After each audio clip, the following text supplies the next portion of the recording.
Yo, Fatal, bro, wake up. We on in 5.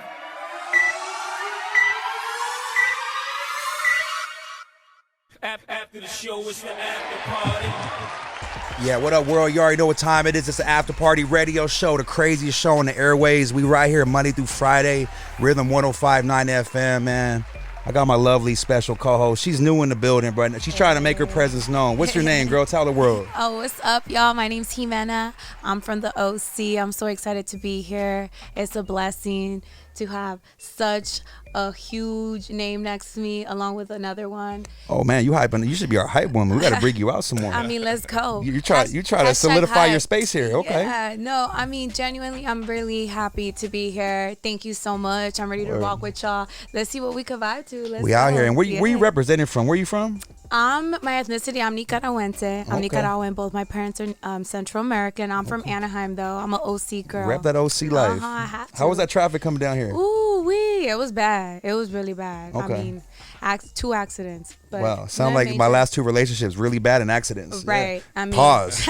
Anyway, we got royalty in the building from the No Limit family, man. We got a No Limit lieutenant in the building right now. Big Court, how you doing, man? I'm good, my brother. How you doing? Thanks for taking the time, man. I know you're a busy individual, bro. Yeah. You got your Holding Court podcast blowing up. Yeah. We blowing up, man. We doing big numbers, bro. I'm enjoying it. I'm having fun, enjoying the process. How was the transition from being a rapper, man, as your younger you, to being a podcast host now and a host? You know what? It's a natural transition, to be honest with you, because I did a lot of media as a rapper, so I see it from the other side, and I study a lot. During the quarantine, I watched a lot of Gangster Chronicles, Drink Champs. I never. Nori's killing it. Nori's killing it. I love what Nori's doing over there. I never paid attention to podcasts and shit like that until. I'm sorry. You can cuss. Oh, okay. Yeah, you cuss. Until the quarantine. So, do you feel like it's difficult to have a solid podcast in this era we're in right now because it's so oversaturated now? Because there's I even noticed Ice-T came on your show and he was like, "Yo, Corey, if you wasn't who you are connected to what you connected to, I probably wouldn't have done this." Right. Because it's just so saturated. Even he pointed that out. You know what? It is saturated, but then again, not, because content is king. Everybody can't do it. Everybody can attempt to do it, but everybody can't really do it. And garner a audience. You know what I'm saying? It's like music. Everybody raps, but who is actually dope? Exactly. Right. Very few. Who's really getting streams? Who's really building an audience and a fan base? There's a difference between followers and a fan base. You know what I mean? No doubt. You can have a lot of followers, but that don't mean they all really fuck with you. Or they're all fake. With you. A bunch of fake bots, and then Yeah. you book that person for a live event and no one shows up. So that's how you can distinguish okay, it's Fugazi. And you're really fighting against the algorithm too, because just because people ain't fucking with your content don't necessarily mean they ain't fucking with it. Sometimes they just don't see it. So Jay Prince is one of you had the CEO of Rap A Lot Records. Yep. Those that don't know, we got to educate. Yeah. I've seen some you had Busy Bone on your show. Yep. Let's talk about Busy Bone. Well, you were actually on stage during that Versus battle. Well, when he chucked the bottle and all of that, right? Well, no. So I actually went to Versus with Busy. Oh, you went with him. I went with wow. him. Busy's an old friend of mine. Okay, we go cool. back 20 plus years. Wow. We actually have songs together back in the day. Nice. And so I was on stage after the melee. Oh, okay. So when I came on there, my presence kind of helped with all I can that imagine. a little bit. Yeah. When I came on, and it was a funny dynamic for me because I'm no limit, So these guys have their history and their beef, and it's kind of not my fight, but I am there with them. Yeah. You know what I mean? So it's like I'm on Bone's side. Yeah. And I'm looking at it's that standoff thing, and they're looking at me like, damn, who the commando dude came from backstage. So, but it was all good. Just your presence being there, they're like, they got an enforcer on that side. Absolutely. We got to second think that move. And the thing about it is I talked to some of the guys from the others, we know mutual people, and afterwards, and they was like, yeah, we was all watching you. We was like, that dude, that's the other one we got to watch for. Yeah. He going to come throw a bottle with us. Yeah. So it was a funny dynamic with the politics because, my crew is somebody else. I'm no limit. Is Master P ever going to do a versus battle, man? And who, if he does, who do you think would be a good opponent for him in a versus battle? I don't believe that it will happen. Okay. It's something that he's not interested in doing. I've spoke with him about it. He enjoys it as a fan of the brand. He's in a different space. I know he's about his business. Yeah, he is really on his mogul shit right now. He ain't really tripping on music and different things like that. He's really graduated to a different space. So I mean, anything's possible. He could wake up and change his mind. But as it stands now, I don't see it happening. Everybody wants to see the No Limit Cash Money thing. Obviously. Oh, that'll be a good one. The whole It would be good. The whole lineup, the whole label versus label. It would be good. But that shit might go bad though.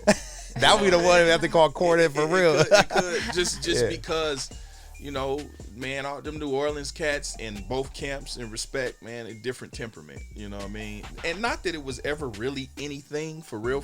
Let me clarify that. Word. You know, some of that stuff stems from street stuff, but not necessarily people directly involved. You understand what I mean? Of course. But it could go bad. Of course, especially short temperaments, man. Yeah. What do you feel about hip hop right now, man? You know, this Draco the Ruler thing just went down. I was actually at that concert a few feet from it, where I seen him get poked in the neck, man, and died. And like, what do you think about hip hop right now, man? I feel like they're gonna start really, especially in LA, shutting hip hop shows down and really locking them down a lot more now. You know, that's kind of a layered question, bro. I mean, it really comes back to the culture. You know what I mean? Just the culture of, I mean, I hate to go there, but just us as minorities in the community. You know, we deal with each other so heavy-handedly. It's a destructive culture. You know, and I think that you got to think about it. Hip hop is the only genre where there's this pressure to be destructive and real. You know, you got to be hard. You got to say stuff with your chest. You know what I'm saying? You got to be a little bit of gangsta. Yeah, but a lot of them ain't though. So it's like peer pressure. It's really some punk shit when you think about it, because it's a bunch of follower shit. Facts. You know what I mean? So I don't understand how come they really don't take advantage of the blessings that they have and the opportunities. The point was to get out of your situation and make it better for yourself and your family. It's like they hustle backwards. You know what I mean? Right. So I really don't know what to say to speak to that. You know, it's got to be a change of culture. You know, a person got to do their own work. Isn't that crazy though, bro? Because you have people like Justin Bieber that wants to be hood so bad. Exactly. Like these stars that hit that pop level conglomerate, they're like, yo, I actually want to be hood or affiliated. And then some people that are in the hood are like, I want to be a pop star. Yeah, but to be honest with you, for me, that I always look at motherfuckers as being fake when they do that, because I'm from that environment. You know, I've been a victim of gun violence. I've victimized people, you know, with the gun. That's not nothing I want to do. At this juncture of my life, I'm happy to be in Calabasas. I'm happy to be away from that and not have to deal with that. You glorify the growth over the past. For sure.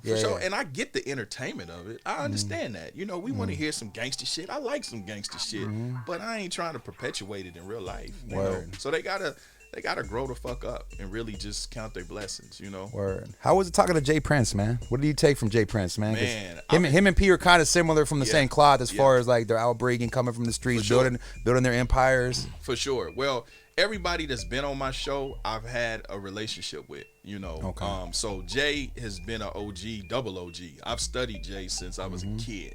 You know what I mean? So Jay is very poised. He's very intentional when he speaks. You know what I'm saying? And he says what he means. You know, that's the OG, bro. That's really the, you know, one of the godfathers of rap and independence. You know, because you got to think, before him, it was only Luke. It was Luke, Jay Prince. They're kind of like the forefathers of the precursors to the Master P's and the Babies and the Tony Drapers. You know what I mean? Yeah, I heard in that Chronicles with the Master P story back on the BT thing about like back in the day, his history running into Jay Prince back in the day and all that. And that was kind of some inspiration for P. He had said that. For sure. It's so dope. You have anything you want to ask Big Court over here? I mean, I want to talk about a little bit about your younger days, and I really want to know exactly what age did you realize, man, this hood life ain't even worth it? What moment was that? Because I know when you were 15, you got into a little bit of trouble. I mean, you was a bad boy, huh? You say you were not a straight A student. Yeah, how'd you find that out? Yeah, she did some digging. I mean, I had to, right? Oh, that's crazy. She hit up your elementary school teacher, bro. Right, I have her info. I want to know. I want to know at what point, at what age did you realize mainly that hood life ain't worth it? Because I witness it a lot, and I see a lot of people go down the wrong path, and it's very easy when you're influenced and you grew up around it. So for the younger crowd mainly, what could you say and how could you talk about that? Well, I can tell you the time for me was, yes, I was 15 and I went to jail. I was a juvenile on the case. I was the youngest on the case. Everybody else was older than me. I was in juvenile for I had armed criminal action, attempted murder, weapons charges, burglary, whatever I was fucked, right? But I didn't understand the depth of trouble I was in. I didn't get it, until I went up and the judge was like, look, you're a menace to society. We don't feel comfortable letting you on the street. And for some reason, when he said it, I thought I was that. It soaked in. It soaked in. It was like, hold up. Like, damn. Maybe so I am a really badass. Right. I'm thinking they're going to call my mama so I can go home. Word. And I remember they told me, home. They like, dude, matter of fact, get comfortable. Home ain't even in your repertoire anymore. Wow. Like, you're not going nowhere. I was like, oh, shit. So I remember going back to my bunk quietly, tears streaming down my face. I was like, shit.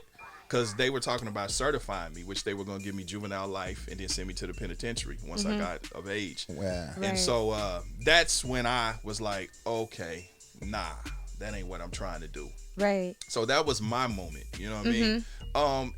And I had to be real with myself about why I was doing what I was doing. It was for no fucking reason. I come from a good household. Yes. So I was somewhat being a follower, not of an individual, but the culture. Right. It was cool to break the law and rob motherfuckers and be that. And then some of it too, when I start peeling back the layers, I was afraid. A lot of people not gonna be honest with that. When you in the hood, and it's not normal to see your homeboys getting killed and getting robbed. So what happens is you develop a form of PTSD. You become fearful. So now what happens is you get a gun and you like, oh, you're not gonna victimize me. Right. And in essence, you start perpetuating that same thing, right? Because you're scared. Yes. But then it start getting good to you. You start seeing the how people respond to that. So it's a real fucked up, destructive cycle. But you got to be willing to be honest with yourself. Exactly. Always stay true to yourself. Stay true to yourself. So even at a young age, I was able to have that insight to say, shit, dude, you need to tighten up. Because you doing this shit, what'd you get out of all that? Exactly. Nothing. I didn't gain no money. I didn't do nothing. I sent my mama through it. You know what I mean? Right. So, but then, like I say, it's a continued layered question because I still had hope. Some of these kids don't have no hope. You know what I mean? They don't care if they live or die. So it's really hard to kind of get into that. No repercussion for them. Right. It's just like whatever. It's almost like it's all they know. It's almost like if you in jail with somebody, they got life. Right. They ain't. So what if they do something to you? What they gonna get another life sentence? Right. They in there. What incentive do they have to do something different? So it's difficult. Growing up, what did you want to be? Like 15 years old. What did you want to be? That's funny. I started out as an artist. I could draw really well. I wanted to be a rapper early, probably about 88, 89. Okay. Easy year I was born. Oh, shit, bro. Nice. Yeah. Damn, he's 33 years ago. I was trying to be a rapper, bro. Exactly. Yeah. When I first heard Ice-T squeeze the trigger. Hell yeah. And then NWA and the Posse. That piqued my interest, wanting to get into music. But on some real shit, I was from the hood. I'm going to be honest with you. I wanted to be a professional BMXer. The bikes? Yeah. Okay. Yeah. Nice. Yeah. That's cool. Interesting. I was in the newspaper way back then of being one of the few black kids from the city that was taking up that sport. This is back in like 89. That's crazy. So that's what I wanted to do, and then I got into hip hop, and I wanted to. I was good at basketball. I excelled academically as well too. Nice. So I was always good in like English and literature. I was about to ask you favorite subject if you had to choose. English. Nice. Because my grandmother used to make me read the dictionary and the encyclopedia. Nice. Yeah. Okay. That helped with the music then, right? Right. It did. Yeah. But almost too good because I was too wordy. You know, I was using You're too words lyrical. and shit. I was like trying to be like doing gangster rap, but then articulate. Okay. Like, you're too articulate to be a gangster rapper. You're trying to have that soft side to it too. Did you ever write your first song or anything? Yeah, I wrote my first rap in school in class. What? Like probably 8th grade, something like that. Do you still have it? Nah. Can we find it? She could find it. She found out that I'm other gonna find it. I know. I'm gonna tap down. in and I'm gonna bring the lyrics for you so you could do it live. I feel bad for your exes. You probably found out everything about their soul. No exes on this side. Okay, hello. I'm sitting here like, ooh, what else she gonna ask me? I'm worried about like bringing her back. Then she gonna figure out my FICO score. Or something. I mean, stay alert with me. Oh, God Have damn. your guard up, please. So how did you connect with Master P, man? For those that don't know the connection, how that came about. So in Kansas City, there really wasn't industry. Obviously, this is way back before social media. The only rappers that we had out at that point was Vel Bacardi. Vel Bacardi was signed to Def America with Rick Rubin. We had a local scene. Tech Nine was. I was about to say Tech Nine. Tech Nine, he was doing his thing. Was he Tech? Yeah, he was Tech Nine at that point. And, He had a different name. well, no. Oh, okay. But Tech was part of a few different crews. Like he was part of like the Nut House crew. And, okay. You know, Tech evolved from a break dancer and all of that, going through the whole hip hop thing. Dope. So, to be honest, I just didn't want to be local, bruh. I just had vision. So I'm gonna be honest with you. We were trying to go to Ruthless, to Easy. That's where initially that I had some synergy, you know. But then Easy died. I think it was that March of '95. So that made me start. Well, it started actually because I used to send tapes and shit to the majors, and they would send the shit back, stamped, "We don't accept unsolicited material." What? I didn't even know what that shit meant. You're sending it right I'm back. just trying to send my tape out. Yeah, I'm Right. like, so common sense led me to believe. I was like, well, let me send this shit to some smaller people. But I didn't know the term. I didn't have the verbiage independent. I didn't know what the fuck that was. But I was sending it to Black Market, remember, up in Sac with Brother Lynch and X-Rated and That's them. crazy. Wow. You That's know, crazy. and I was sending it to Dog Day Records in the Bay, all that shit. And so I ran up P's voicemail. I had the big brick phone. You probably don't even know. Yeah, what that I is. know exactly. Okay. That's that player, like New it Jack was- City phone. Yeah, it was like 65 cents a minute. Yeah. And shit, Oh, you know what I damn. mean? Wow. Yeah.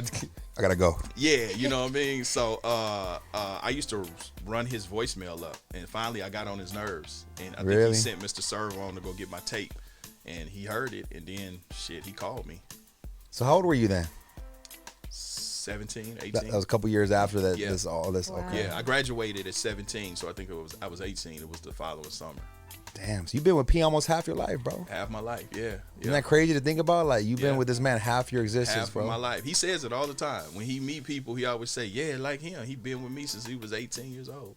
So he's like your big homie that's seen you grow up. Oh, for like, sure. like yeah. Yeah. He's Me like, and Pete- he me must and be Pete so have proud fought. of you, bro. Yeah, Like, me and Peter had fights. Oh, word? Yeah, on the basketball court. Okay. Like we like brothers. Yeah, we Yeah. fought and everything. Damn, who won? He's Hey, not talking about that it's funny. score. It's funny because you said like you about to like submit all this music to Eazy and the label. I'm like, Yeah. man, back Jerry Hella was in the mix back Yeah. then with Eazy. So I can imagine you like beating someone like Jerry Hella up, bro. I don't. Yeah. I can see you taking the Ice Well- Cube approach like with the Lynch Mob stuff back in the day, bro. Like, But this is the thing. You're I not wasn't playing that. always big like this. Okay. Yeah, back then I had the long. I heard Pete say you were braids. skinnier. I was thinner. You know, I was a basketball player. Okay. You know what I mean? So I didn't pick up a weight till I was like 30. You know what I mean? So, what inspired this, bro? Getting all big, bro. Right. I don't know, man. Bored. It was Was getting to there the something money. in particular that you were just like, I want to be swole, man. I'm You about know to what hit it this weight. is? So at the time, I was doing a few movies. I had did a couple movies. I actually produced a movie with me and Cat Williams, Oh, like sick. back in 04, 05. So I was Dope. kind of doing the movie thing. So I was like, you know what? Let me start working out, get a little bedroom body. You know what I mean? Just leading man body. And I don't know. I just kept going? I went overboard. Yeah. You try to be as big as Dwayne the Rock Johnson, Yeah, bro. yeah. You I was chasing LL and 50 Cent back then. Okay, that was Yeah. the body you wanted, like that. Yeah, yeah. Okay. I remember I met LL one time. We was at an award show, and I don't even think he realized I was sizing him up, because I was standing next to him. you was like, oh, Yeah. you like, look at LL, I look was at me. flexing on him. I don't think Right. he Not even knew. trying to. I'm Just sure. put the tricep like, oh. He didn't even know, but I was standing next to him. Like, yeah, I got you, fool. I got Who you. bad now, LL? Who Yeah. bad now, bro? And so let's talk about this book coming out, man. You have another endeavor with your book, man. Let's talk Yeah. about that coming out. Yeah, so you know, just through my travels and you know, with P, I talk to kids and different things like that. People, a lot of the people that follow me have encouraged me, like, man, you got a hell of a story, you know, and the way you communicate and connect with people, like your Word. story could inspire someone. So I watched what Rick Ross did with Hurricanes. I watched what Jay Prince did with the Art and Science of Respect. Of course, P's written a book. So I think it, you know, at this juncture, at this age, at 45, it would be one of many. Okay. But I think because there was a lot of mystery surrounding me, because I wasn't on social media. I was late to social media. Okay. So there was a period of, you know, 13, 14, 15 years where You were a ghost. I was a ghost, unless you knew me. You were in the and industry, knew what but I like, was yeah, doing. you were just, Yeah. they knew you were around. There's certain people. Exactly, but I wasn't You showing. can't just it be to like, the let me go world. find his Instagram Exactly. or his Facebook or something. Yeah. So there was a gap, and then once I surfaced, you know, people are, you know, like, okay, he used to be Court Dog, but now I'm Big Court. I'm bigger, it's almost like I rebranded myself. I reinvented myself. So, I just, it's called The Chronicles of a No Limit Soldier. So I basically just want to highlight the journey, man. I want to inspire people. That's all. I always say, bro, like, nobody really remembers the things that you have, the car you drove, the jewelry you have. People remember how you made them feel. Absolutely. Yeah. So that's Character. Yeah, that's the mark that you leave behind. So I'm 45 at this point. So it's really about contributing to the human experience. You know what I'm saying? And I remember things in my life and people that inspired me, even if just subtly. You know what I'm saying? And I cherish those things. So I want to be able to be that for someone else. Word, man. You know? Where do you draw your inspiration from to keep doing this at this age, bro? It's got to be something that just draws your energy, bro, that makes you keep going, because it's not easy, I'm sure, bro. Like, there must be plenty of times you like, F this, I'm done, bro. No. Heartbreak. There's never been a heartbreak that made you want to quit? Not in this business. Not in the industry. I've experienced a lot of heartbreak from life. But, Okay. and that's mainly from loss, like not even Personal life. Not even family, like friends, romantic. It's just losing people. Word. But no, brother, I think it's because it's my passion, and once you identify what your purpose is, then it just is what it is. Like for me, like working out and healthy living and eating right, it's not a chore for me. It's just part a of your lifestyle lifestyle now. It's just like getting up, brushing my teeth. Are you vegan or what? You vegan? Nah. You eat meat and all that? Like I steak, eat- red meat, all that? I eat pizza. I eat You're like one of those. I see like Dwayne The Rock Johnson. He'll have like his cheat meal, bro. It'll be like 50 pizzas and M&Ms, gosh. and Snicker bar. He's like one of the most in shape people in the world. He's like, bro, when I cheat, I cheat hard. Just like I work out hard, I cheat hard. Yeah, I know. But I'm gonna tell you why you can do that. Because when you do the right thing, 90% of the time you can indulge. Yes. You know what I'm saying? Yes. So Are you like that too? You eat your pizza? You like? I can see you eat like 2 pizzas, bro. I eat like shit. How many times a week do you work out, and how long? Yeah. It depends on my schedule. Okay. I would say 3 to 4. Nice. Days a week? Yeah, and I'm only in there about an hour. That's crazy. But you just know your regiment. You know your routine. You know your body. Hit That's cardio, strength training. You do what do you cardio? focus on? I do a little. I feel like bit you of do all cardio. weights, bro. I You know, ain't in it. I do not see him running on the treadmill. I don't at see all. Court in there like on the elliptical, like, yo, P, I'm on the elliptical. with like, his beats. I don't see The that. thing about it is, y'all are so correct. How'd you know? Bro, I know that. Bro, I mean, like any big guy I see in the gym, they're like, bro, we hardly do cardio, bro. Yeah. They're like, the best way is to work it into muscle, bro. Turn the Well, fat into muscle, bro. That's true, but I'm gonna tell you what it is you have to know your body and your genetics. I'm a skinny guy by nature. Naturally. I'm an ectomorph, what they call an ectomorph. Okay. So my waist is only 31 inches. Wow. So I keep a 6-pack no matter what I do. Wow. So I don't really have to. So the little cardio I do is just really for heart health. Okay. You know what I mean? Nice. Because I am Get your heart 45. Yeah, Support. Heart rate up. I ain't Oh, trying to be a good-looking corpse and die of a fucking heart attack. You You know know? what I'm saying? Hey, man, so what's up with Donald XL Robinson? Let's shout this guy out real quick, man. I told him, I promised Man, XLP shout out to XL. that I was going to shout him out during this interview. He was like, yo, Court is my brother. Yes. He's like, we tapped in Fatal. I've already told him about you in the past. He got me on the phone with Master P in the past to talk about this No Limit Latin thing. It's something we're looking forward to this year, man. For sure. For those that don't know, that's going to be an addition to the No Limit family. We're going to do this Latin music scene, man. Absolutely. Yeah, let's get it. I'm excited about that. I mean, shout out to XL, man. Yeah, man. That's my brother. Amen. I think he doesn't get the credit that he deserves and the recognition. He has so many gold and platinum plaques. He was instrumental in giving No Limit that sound, or updating the sound, I should say. Shout out to KLC and Beats by the Pound. But once they went their separate way, P needed that magic. XL was his guy for that. And XL bought that magic in. He updated and gave them the hit records they needed at that time for the new No Limit. So, and he's done he's worked with everybody. X can be kind of an enigma. He's in the shadows. Yeah, but definitely. He's the one he don't that get the makes it all recognition like you happen. said that he deserves. I feel, man. Yeah. Like, 'cause not everybody. He's done stuff with Mike Dean, like the Know Your Collab record. Yes, the Know Your Collab with Juvenile. Yep. Yeah, he's done a lot of big records that you probably wouldn't even know. He's done a lot of business, a lot of big business that you wouldn't even know. So he's definitely, I call him he's like my secret weapon. No, he is. Because he's a wealth of information, and So inspiration. useful, bro. I met him through Ray J and Brandy's parents, exactly. Sonia and Mr. Norwood, man. And Exactly. as soon as I got plugged with XL, I was like, yo, even Mr. Norwood Senior was like, yo, this guy is the truth, man. Yeah. XL is the one. I'm like, what? And not only is he a talented producer, but X has a beautiful heart. He's just a great man dude. of God, And about that's why teamwork. That's why he stays blessed, because he's just a good dude, and that's unanimously. Anybody that you never would hear anyone say anything bad about X. That's just not his spirit, No doubt. Yeah. No doubt, man. We're tapped in, bro. That's why when your producer guy reached out, man, I was like, yo, I told Excel, I was like, yo, someone's reaching out about Court, da-da-da. He was like, bro, don't worry about that, bro. Court already knows about you, dog. I've had talks with Court about you, bro. Exactly. Like, yes. Yeah, it's a small world. When my manager, when he put it out there, and then I was like, I said that because he was asking me kind of like, is that real? Yeah. But when he said No Limit Latin, no, because he questioned me too. He was like, yes, oh, who do you know over real. there? I said, I was like, XLP. I was like, bro, I've been on the call with Master P and XL like a few months ago about this thing. Yeah. I was like, it's definitely real. That's when he was like, oh yeah, we're a lot more tapped in than I thought. Yes, like, absolutely. I was like, yeah, bro, it's a small world, smaller industry, bro. Absolutely. Before anybody gets out of here, man, we leave with real positive vibes and good energy, man. What's something that you want to give off, a frequency you want to share to the radio listeners, man? Maybe it's the youth listening, looking up to you because you're established at what you already do. What is that vibe you want to put to the world, man? I say, everything is about the bag and about the money. Money comes and goes. If your happiness is tied up in money, you'll never get there. I say be a purpose chaser, not a paper chaser. The money will come, when you do something you love.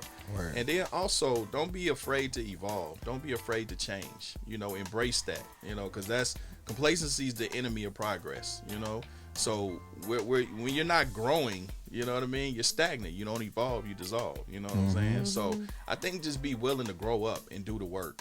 Be willing to challenge yourself. And that's what I say with the youngsters. Like, it's okay to try to shake the bad shit and the old shit. Because sometimes, these cats is, this what it is. Right. It's like, but you do know that you can change, right? You lose nothing by trying. You can go back to the bullshit. It'll be there waiting on you. But you lose nothing by, let me do this and see what I get out of it. Let me evolve. Let me try. And I think it's cool to be smart. It's cool to live to be an old man. It's cool to, be able to enjoy the fruits of your labor. It's cool to not hate on the next man. It's cool to, not run to the gun. Guns was made to protect your life. Not protect you from a fight. Exactly. And that's the thing nowadays, like, especially with these kids, I feel like kids are scared to get their ass beat. You're like, even if you know someone can put hands on you, like a real man's gonna be like, fuck, I'm gonna go get my ass beat. And what you gotta understand with that is you will be respected, win, lose, or draw. And you gotta understand, show your heart. When y'all pick them guns up, when you get behind that wall, it ain't no Dracos, it ain't no Extendos. It's your hands. And you lighting the ass, little dudes. If you in a cell with somebody like me, there's nothing you can do but what I tell you to do. Word. There's nothing. You can't do nothing with me. I'm 6'3", 240. You know what I'm saying? How much body fat, bro? I think I'm like 9%. Yeah. You know what I'm saying? Nice. But and then I'm trained to go. So in that situation, you got militant nothing training. you can do. Well, not I got street militant training. That's even worse. Right. That's even worse. That's even worse. So it ain't nothing you can do with me. So you gotta, come on, man. You gotta think for yourself. Like, damn, okay, do I really want to be in a penitentiary away from women around these? And I don't know what can happen to. I ain't got my gun. You ain't never had a fight in your life because you've been running to the gun and you weigh every bit of 110. Like, what you gonna do? So I think, just, man, do the work and try to be better. Put God first. Amen. You got to believe in something bigger than yourself to attain something bigger than yourself. And man, when you are in a position to get those blessings, man, cherish it. Facts, bro. I appreciate that. Hey, man, real quick before we get out of here, I seen one of your interviews, man. You had this MTV Jesse guy come on your show, man. He was punking you. He did a prank on you or something? He did. I seen, like, I was watching it this morning, like, in the gym, and I was like, bro, Court was about to put hands on this guest. Like, he was pushing your buttons a little bit, huh? You know what? But see, I'm glad I responded like I did. Yeah, no, right? you were articulate. Because this the thing. People be like, he be talking that shit. But I really would have showed my true, you know what I mean? They be like, oh, he bullshitting. But no, Jesse's the homie. Well, he annoyed me a little bit. But people don't understand, there was really nothing I could. I mean, Jesse's like half my height, half my size. I thought that he was either on drugs or I thought or he was on the spectrum. I thought he was on the spectrum. Oh my God. You know what I mean? Yeah. So people gotta understand. I'm like, damn, I can't beat up. Then I really go back. TMZ, but like big really Court, Master P, No Limit Lieutenant beats up a slow kid on a podcast. Right. You know what I'm saying? It's over. So my hands were tied, and I was like, damn. I was like, I just need him to get this sound and get the fuck out of my face. So I was just